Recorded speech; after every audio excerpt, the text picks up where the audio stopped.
Middletown Township Board of Supervisors. Would everyone please join us in the Pledge of Allegiance?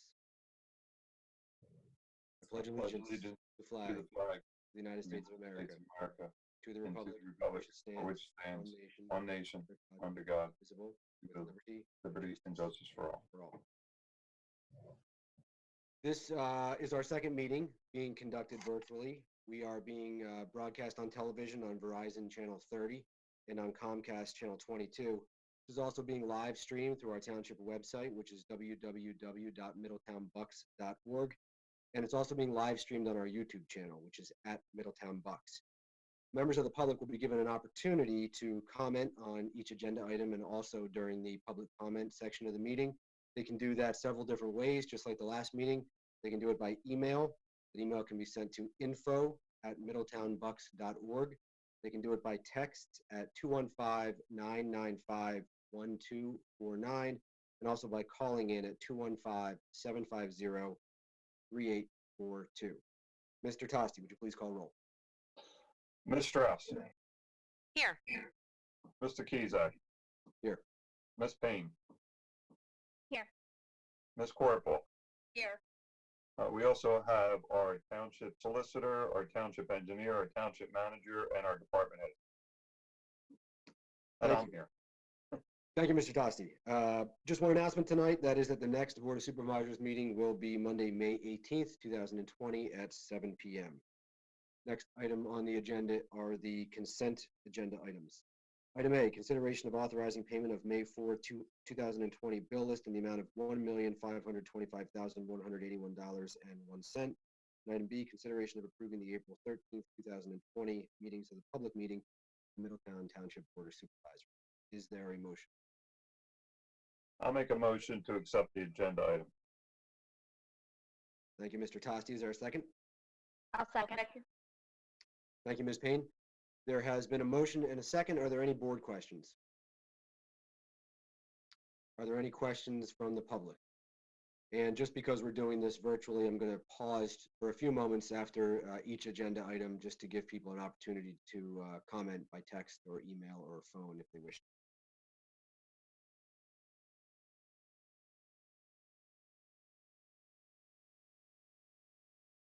Seeing none, all those in favor say aye. Aye. Aye. Opposed? Carries 5-0. Next on the agenda would be the COVID-19 update on township operations, and for that I'll turn it over to our township manager, Stephanie Tioli-Cool. Thank you. First and foremost, I just wanted to report that although the building is closed, our township operations are up and running. Things are going very smoothly. We have folks working both remotely and in the building. As the board heard at the last meeting, both our police department and our fire marshal's office have been fully staffed and working the entire time. They've been doing an excellent job staffing the front lines of this pandemic.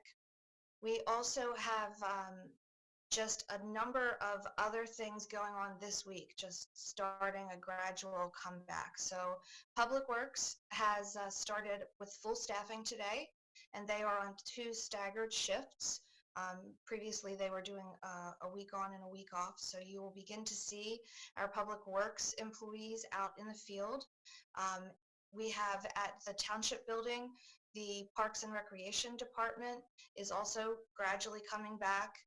They've been very creative in coming up with ways to serve our community's needs throughout the crisis, doing virtual programming.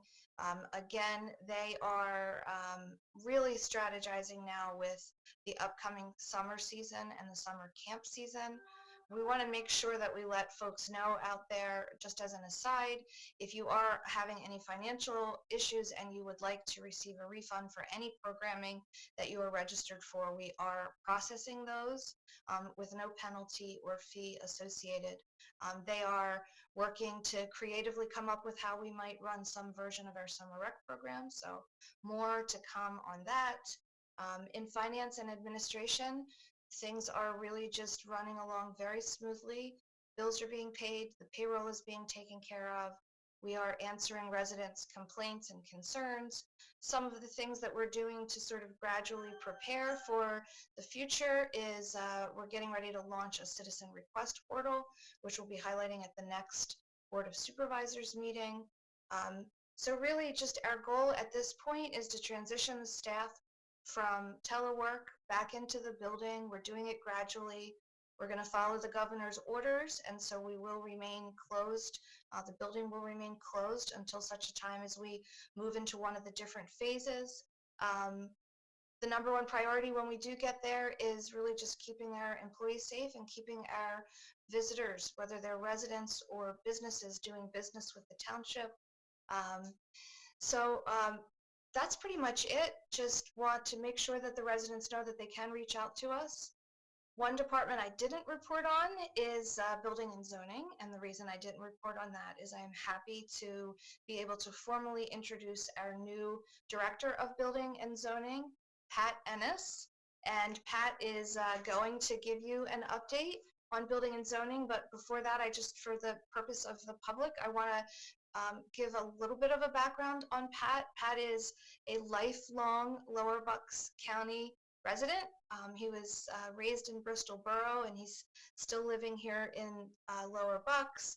He has many, he's a professional engineer, many years working in the private sector, is a stormwater expert, is a floodplain expert. We're really, really fortunate that Pat is with us to lead the building and zoning department. He was with Pat Duffy with about 3 weeks of overlap, and Pat Ennis's first day of work was Friday, May 13th as the director. So he has really stepped up to a crazy challenge to take over as a director in an empty department and figure out how to, you know, process permits. So I'm going to turn it over to Pat. Oh, most importantly, Penn State grad. He's representing with his Penn State shirt there. Pat's also a dad and a husband, so we're really excited to have him, and he's fitting right in, and I'll turn it over to Pat. Thank you, Stephanie. Yeah, just to report on Building and Zoning Department. We've been operational, although remotely for the most part since the shutdown. Starting today, we divided our group into two, one in the office, one working remotely to keep social distance throughout the office. Worked well today. We're still accepting zoning permits and applications through regular mail. It helps to keep everything organized for us and funnel it all into one place. And we're responding and sending permits out once we review them by mail as well. Inspections, right now we are inspecting new construction and unoccupied buildings and outdoor structures. Presently, we're not going into any occupied structure for inspection, and we're working out ways maybe to creatively do some inspections to keep things moving. On the zoning hearing board front, we're planning on having some Zoom meetings starting May 27th to catch up on some of the zoning variance applications that are in, and we'll continue that way until the building reopens. And also on the planning front, we're seeing some applications come in right now, so we're going to start to plan for planning commission meetings in the same manner.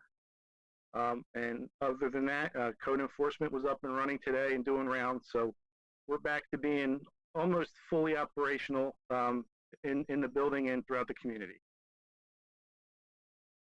Thanks, Pat.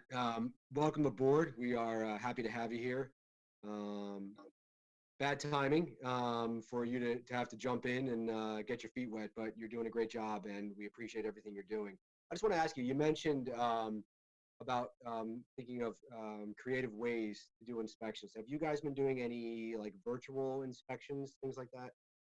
Yes, we're looking at doing like a FaceTime type inspection. It seems to work when there's like a single thing to look at, not when you really have to go through a full building. But if we can do it on an individual basis, one thing at a time, it seems like we can accommodate. And we've tried some already, and they've been successful. Our code official Tom McCool's done a great job of getting things going and keeping inspections up. That's great. Any other board members have any questions for Mr. Ennis? Okay, then I'll move on to the next agenda item. Don't go anywhere though, Pat, because I believe this one concerns you, and that is consideration of authorizing preparation and advertisement of a bid for the 2020 sediment reduction initiative, stormwater basin retrofit project. Go ahead, Mr. Ennis. Okay, yeah, this is a project that was started by Pat Duffy, my predecessor. We received the grant from the PADEP, the Growing Greener grant, in the amount of $175,000. Middletown is required to match 15% of that, approximately $26,000. We're going to start to modify 5 basins seen here on this map. We're going to do it as a base bid of 3 basins: Swamp Point, Highland Gate, and Sturbridge. And there's going to be 2 bid alternates: Lakeview and Firefighter Park. The basic plan here is to, with low-level outlet structures on these basins, to retain the water and slow down the process of drainage on the smaller rainfall events, and it'll increase water quality. And we'll also plant some wetland and wildflower mixes throughout the basin to enhance pollutant reduction. All right.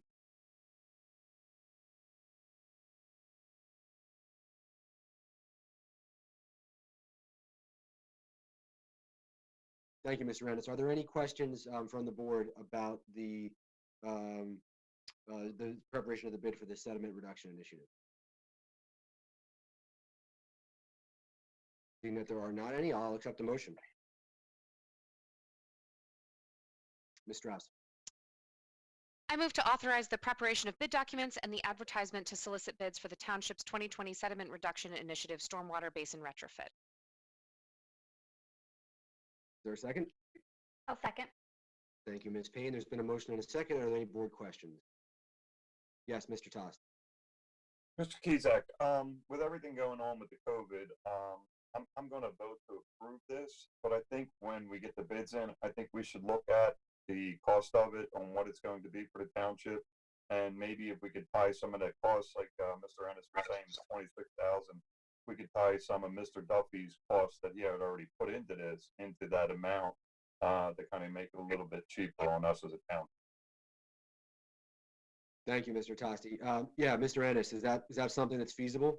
Yeah, that's something that we're planning on doing, is using our design time as part of that 26,000, if not all of it. So it will be, accounted for. Good. That's a really good point. Thank you, Mr. Tosti. Any other board questions or comments? Are there any questions or comments from the public?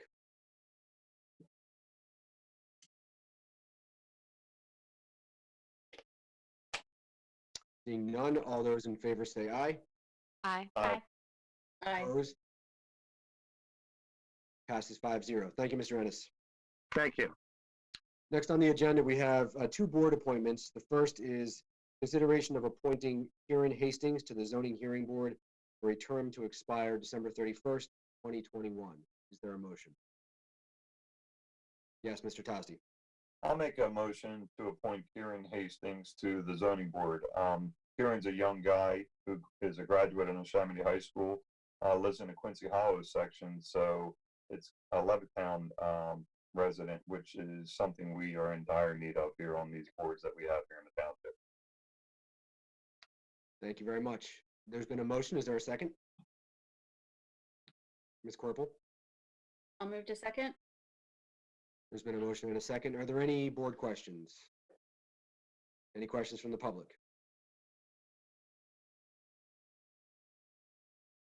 All those in favor say aye.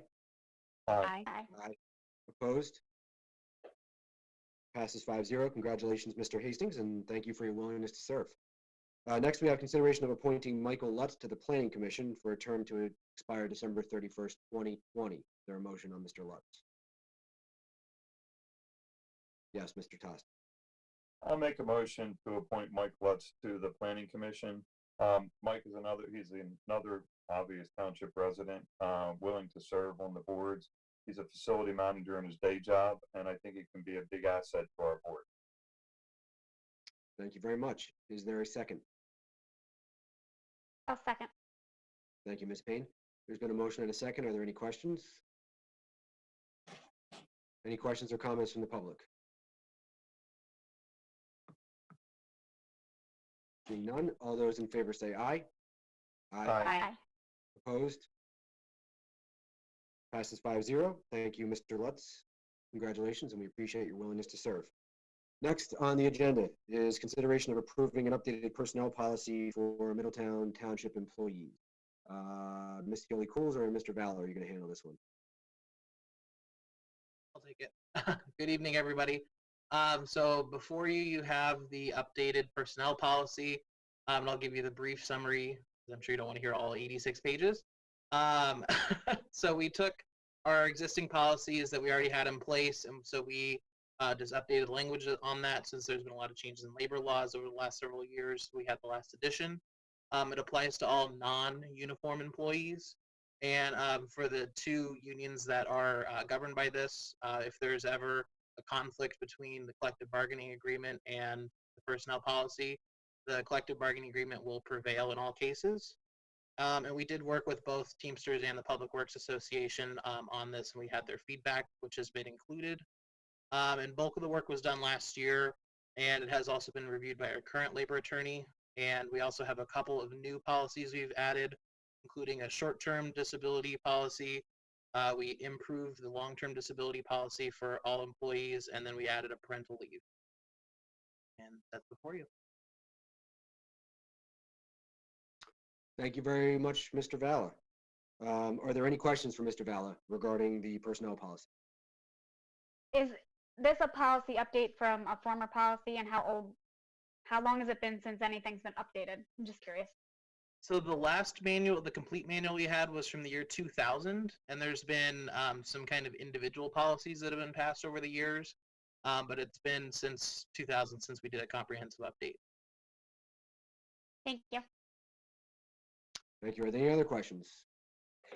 I wanted to say how excited I am about the parental leave policy that we're adding for our staff. I think it's long overdue, and if we want to create equity in the service of the township employees, I think this is something that's really important to provide our staff. Can you talk a little bit more, Mr. Valla, about that policy and what it provides for our employees? Sure. So when we were looking at it, it was kind of a two-part approach. So the parental leave applies to both men and women. Anyone who is obviously having a child or is becoming a parent to a child by any means. We give them 2 weeks of leave time that will not impact their accrued leave time. And then specifically for a woman who does give birth, the short-term disability policy would apply. So it allows them, in addition to the 2 weeks that they're already getting, if they choose to take an additional time, the short-term disability policy will essentially slow down how quickly they use up their sick time. Great, thank you. I think this is going to be something that absolutely raises the level of people we're able to attract into the township, and hopefully provide the employees that we have with the security of knowing that if they have a child, they're going to be protected for the time that they need to bond with that child. So I really appreciate the work the staff did and our insurance broker did to make this happen. Are there any other questions for Mr. Valla? Hearing none, do we have a motion? I move to adopt the Middletown Township Personnel Policy Manual for non-uniform employees. I'll second. Thank you, Mr. Tosti. There's been a motion and a second. Are there any board questions? Seeing none, are there any questions from the public?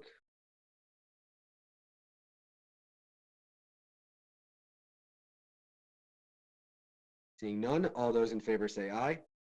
Aye. Aye. Opposed? Passes 5-0. Thank you. Thank you, Mr. Valla. And next on the agenda, we have our first quarter financial report, and for that, I will turn over to our director, our finance director, Ms. Bandari. Good evening, everyone. I hope everyone's doing well and are staying safe and healthy.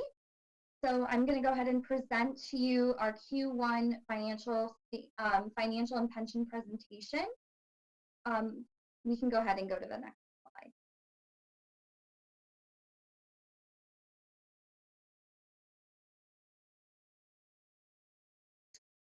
Okay, the first slide here is basically talks about our revenue and expense summary. It gives you our actuals versus our budget.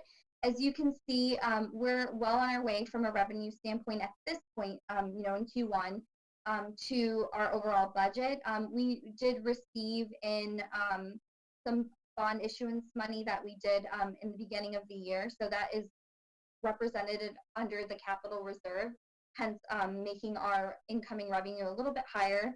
But overall, we're in the 15 to 16 percentile range as far as our revenue budget is concerned for the first quarter. As far as expenses, we're pretty much keeping at a good balance. Right now, we're 15% of budget. A lot of that is due to many projects just stalled, and just normal COVID expenses that we're looking at this point. Okay, next slide, please. Okay, this just gives you a deep dive on our revenue. As you can see, earned income tax is coming in strong, at least for Q1. Our real property taxes, again, are pretty much close to where we should be at for the first quarter. We are seeing overall a steady incoming of revenue to budget as far as Q1 is concerned. Next slide, please.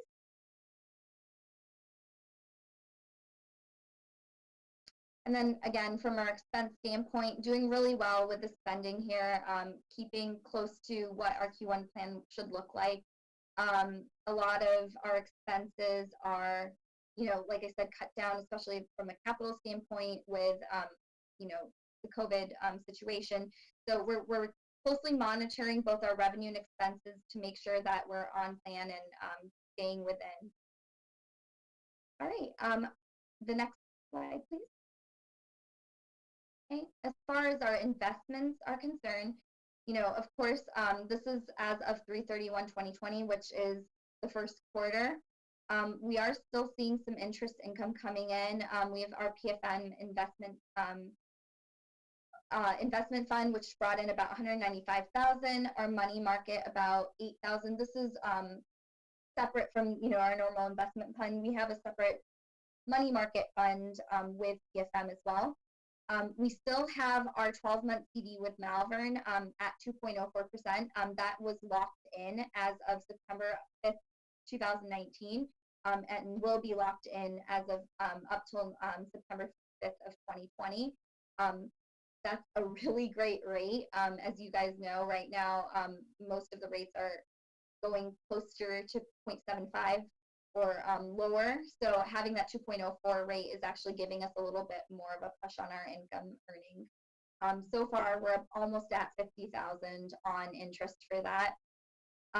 We also have one more money market with Univest that moves with the market. Right now, our interest rate is at 0.75, and that's about 40. I had a quick question.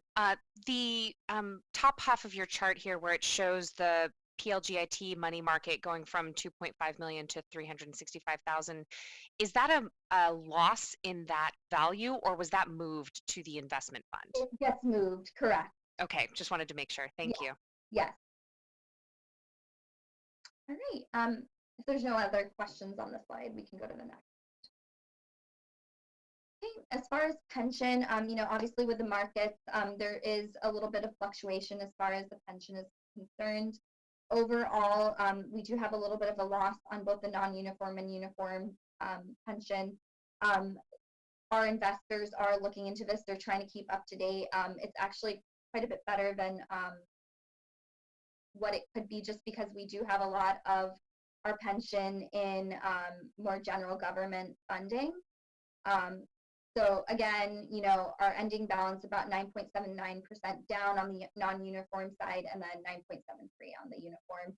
They're closely monitoring this, making sure that they're moving as quick as possible to get us to the right spot.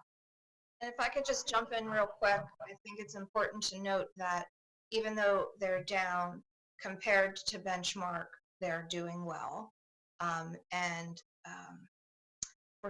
I guess it was fortuitous that the pension advisor moved to a more defensive position at the end of the year. So it would have been much worse if we had a larger equity exposure. So as Mega said, they're continuing to monitor it, but and we, will continue month to month, but I just wanted to make sure that you knew that they did sort of make a very good strategic move, and it did benefit us. Any questions? We can go ahead and move to the next slide. And I'm actually going to pass this over to Stephanie to go ahead and talk more about our financials and the COVID impact and the future. Thank you. Great, thanks, Mega. And if anybody has any questions for either Mega and I, will do it at the end. We just thought it would be really important to talk a little bit about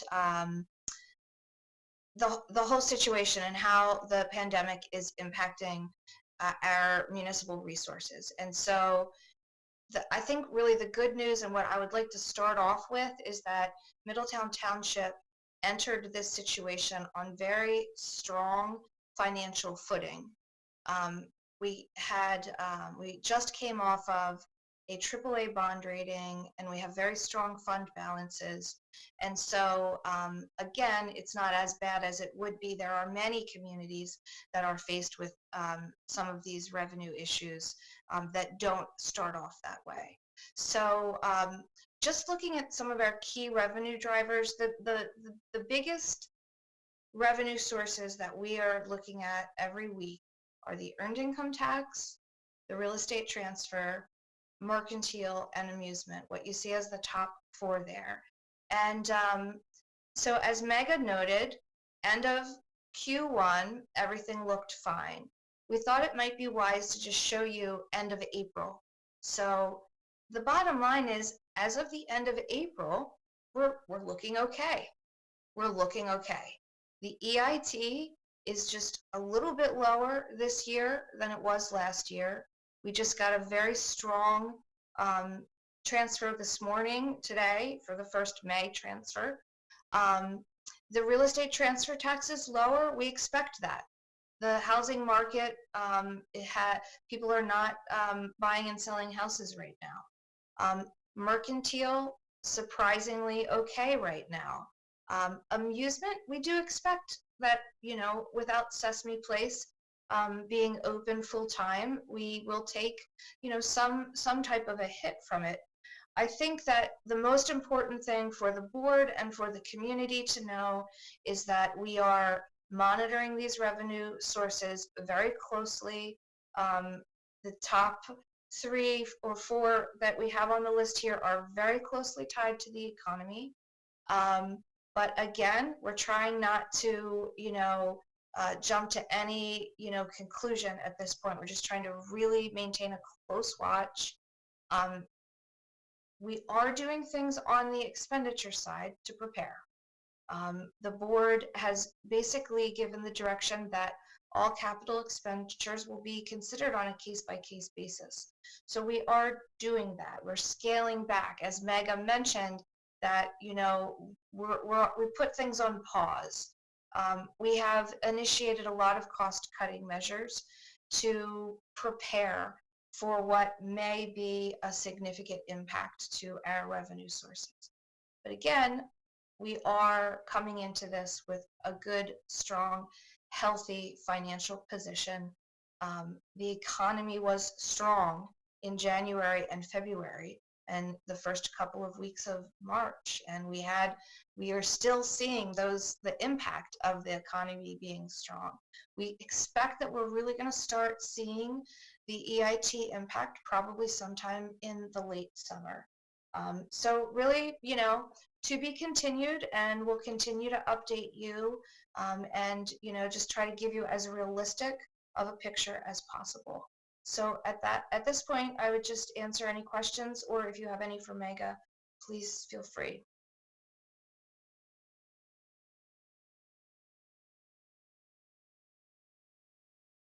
I just wanted to say that I appreciate the thought and work that you all have put into this. I think the preparation that you're doing now is what's going to make sure we're in a strong footing in 2021 when any more significant impacts would come through. And further, I think the more transparent we can be with the public about what our position is, the better. So I think these updates are really healthy and good discussion. And I just appreciate the thought and time you put into it. Thank you. Thank Yeah, you, Amy. thank you both for all the work that's going into watching and analyzing our revenue and expenditures on a very regular basis. I think the overarching message to the public, if I could summarize what you both just presented, is that there's going to be an impact, and we're bracing for it, and we are preparing for it, and we've started that already by reining in expenditures. But we did have the benefit of coming into this in a really strong financial position. So I think right now we're okay. And it's probably going to be a couple of months before we really start to realize the impact of this. But I really do appreciate and commend the two of you for what you're doing to help us prepare. It's good to have people like this who are watching what's happening and preparing for the inevitable outcome.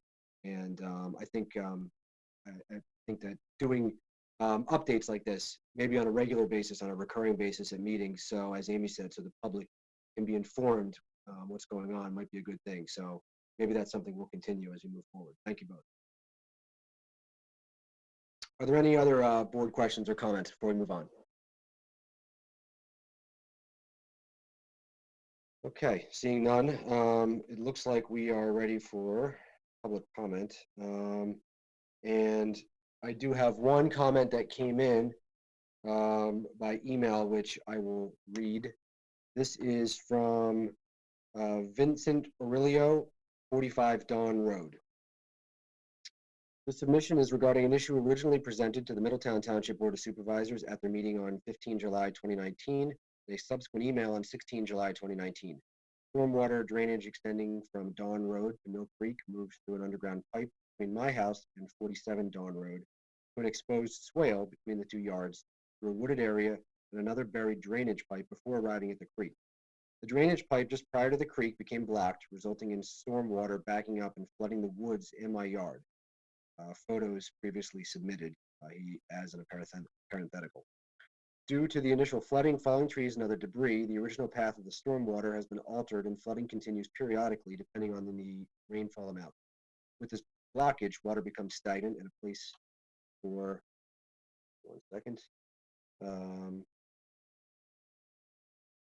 place for breeding insects, and the ground is further softened, with many trees now leaning to an even greater extent. In addition, prior to the flooding, I inquired about erosion occurring above the opening of the pipe at the entrance of the swale. The specific area is only 7 feet from my home's foundation. At that time, I was told there was not much that could be done given the township budget, and the grass should be enough to keep the erosion from worsening. With that erosion in mind, when the flooding problem occurred, I inquired about the possibility of connecting the 2 sections of pipe from from the street and the one in the woods to allow for an unobstructed path for the stormwater from the street to the creek.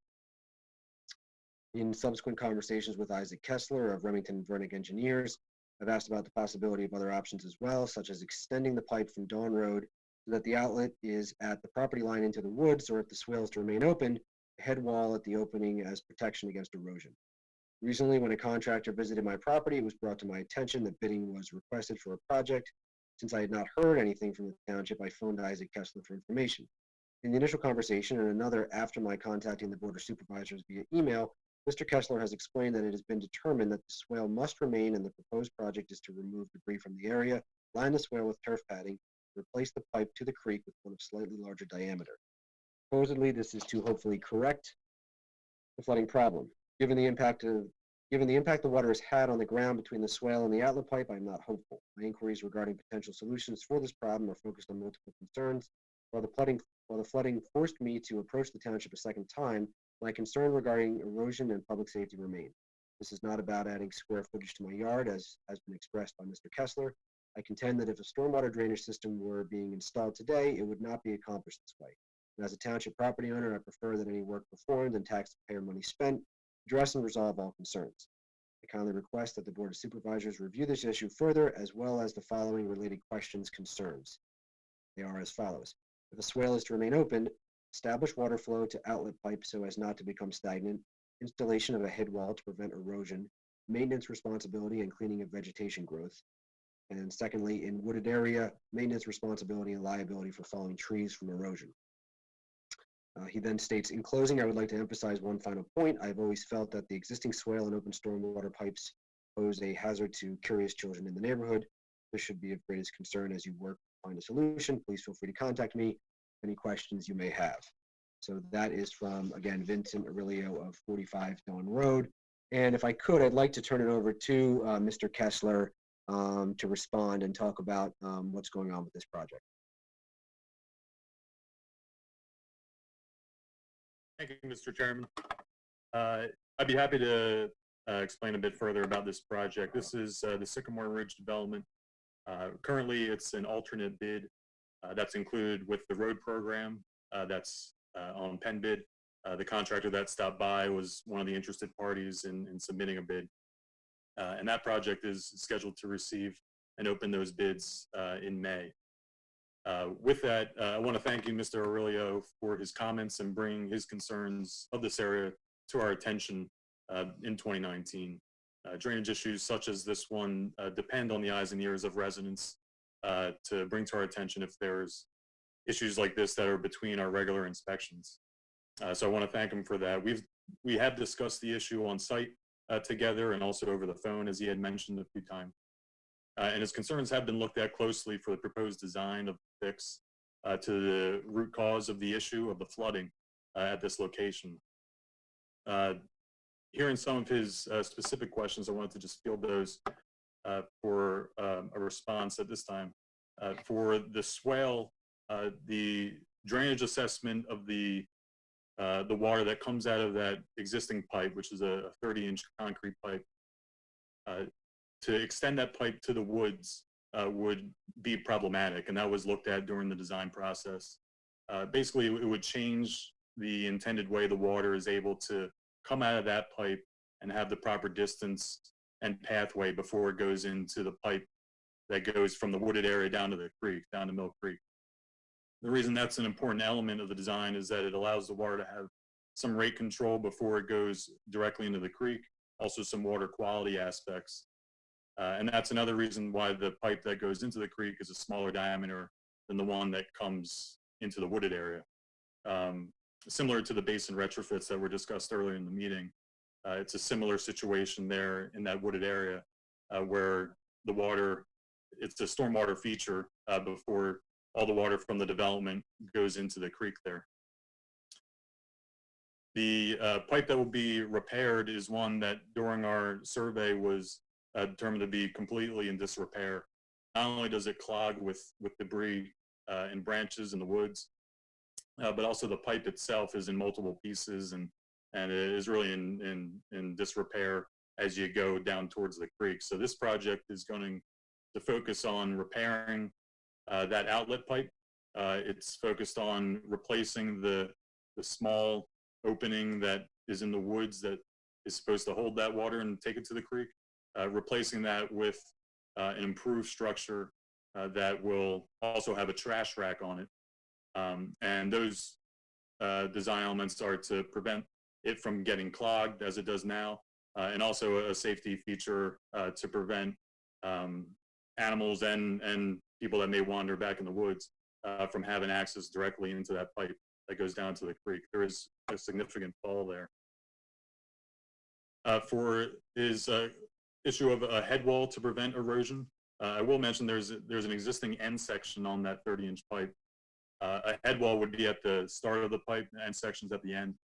That is there to control the erosion immediately where the water comes out. The cleanup of the swale, which currently has large concrete pieces and also overgrowth, that cleanup is part of this project, and it's going to be replaced with a turf matting to be installed, and that's a natural cover when it grows in after it's installed. That's anticipated to have a great improvement for that area and also improve the safety because it will be a turf grass area instead of concrete debris. For maintenance responsibilities, the maintenance of that open swell area, as well as that stormwater feature before it goes into the creek. As we have typical around the township with stormwater features, the maintenance of those features is something that's coordinated with the property owner and the township. So we'll look to take the same approach here and work with Mr. Aurelio for those areas. And lastly, the wooded area, if there are areas that are of safety concern, leaning trees and to the like, the area that's accessed by the contractor to go repair that pipe that's at the root cause of the issue, that will be maintained and stabilized during the project, and also before the project is considered complete. That will be need to be stabilized and in a safe condition. So that's something that we'll look to coordinate as it gets to the construction phase. I mentioned to Mr. Aurelio that the repair of that outlet pipe to the creek, the root cause of that water backing up to the yards of his home and the homes next to his, is expected to be addressed with this project. The access path proposed, since it's through a portion of his property, his concerns will be at the forefront of the discussions for the pre-construction meeting if the project is awarded, as well as ongoing in construction. So he'll have an opportunity to be involved and part of the project team really throughout the process as it gets closer. At this time, like I mentioned, it's still out to bid, and we'll look to keep him notified as it moves along, and discuss these with them before it goes to each next step. Thank you, Mr. Kessler. And I want to thank Mr. Aurelio for his comment, his very thoughtful comment, and bringing this to our attention. I think Mr. Kessler pretty adequately addressed each of the concerns. I don't have any other questions. Maybe some of the other board members do. But I would certainly encourage Mr. Aurelio, to the extent he has additional concerns and comments moving forward, he's always welcome to reach out to the township manager's office or to any of the board members or Mr. Kessler, with whom he's already spoken a couple of times. And of course, he's always welcome to come back to another public meeting and have those addressed. But it sounds like, Mr. Kessler, that each of his concerns are being addressed on some level and will continue to be as the project moves forward. Any other board members have questions or comments on this topic? All right, seeing none, at this time, I don't have any other public comments that have come in either by email, phone, or text message, but what I will do is just pause for a couple of moments to make sure that we don't have any before we move on.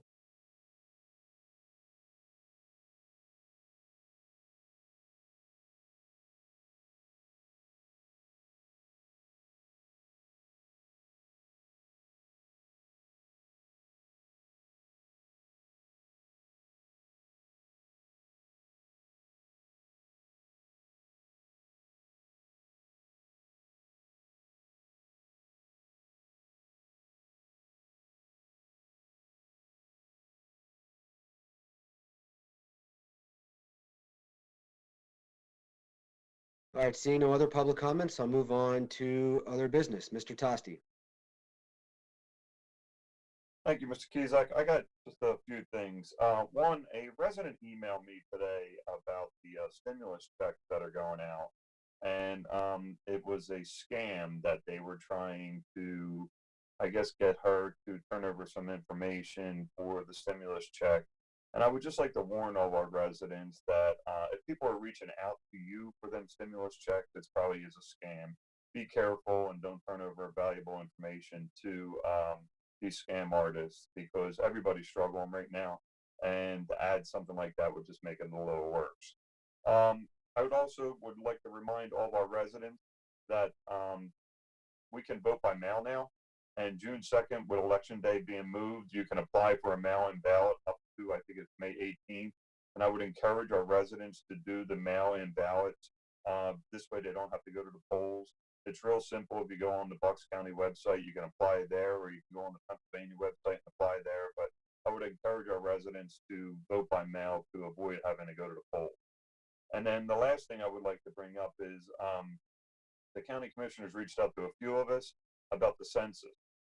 Right now, the census is going on, even though we are doing the COVID-19 and everybody's home. But the census is very important, not only to our community, but to our state, our congressional district, our education. If you haven't filled out your census, please do. Apparently, we have a lot of residents here in Middletown that have not completed their census. So I would encourage all of our residents to complete the census because it is important. It brings back funding not only to our township, but also to our congressional district. So I would just encourage everybody to complete the census. And I can't say that enough. And that's it. And stay safe, everyone. Thank you, Mr. Tosti. Ms. Strauss. Nothing. Thank you. I appreciate the efforts of everybody to run these virtual meetings and keep us all safe. Thank you. Ms. Corporal. Sorry. I'm going to piggyback on what Mr. Tosti said. You can register to vote by mail until May 26th, and you can go to votepa.com. That's the easiest way to apply by mail. So definitely encouraging everybody to do that. And I also just wanted to thank everybody for their efforts and that they're doing in the township. I think they're doing a great job, everything considered. And I wanted to say I'm happy to hear that all of the police officers are back to work and healthy. That's all. Thank you very much. Ms. Payne.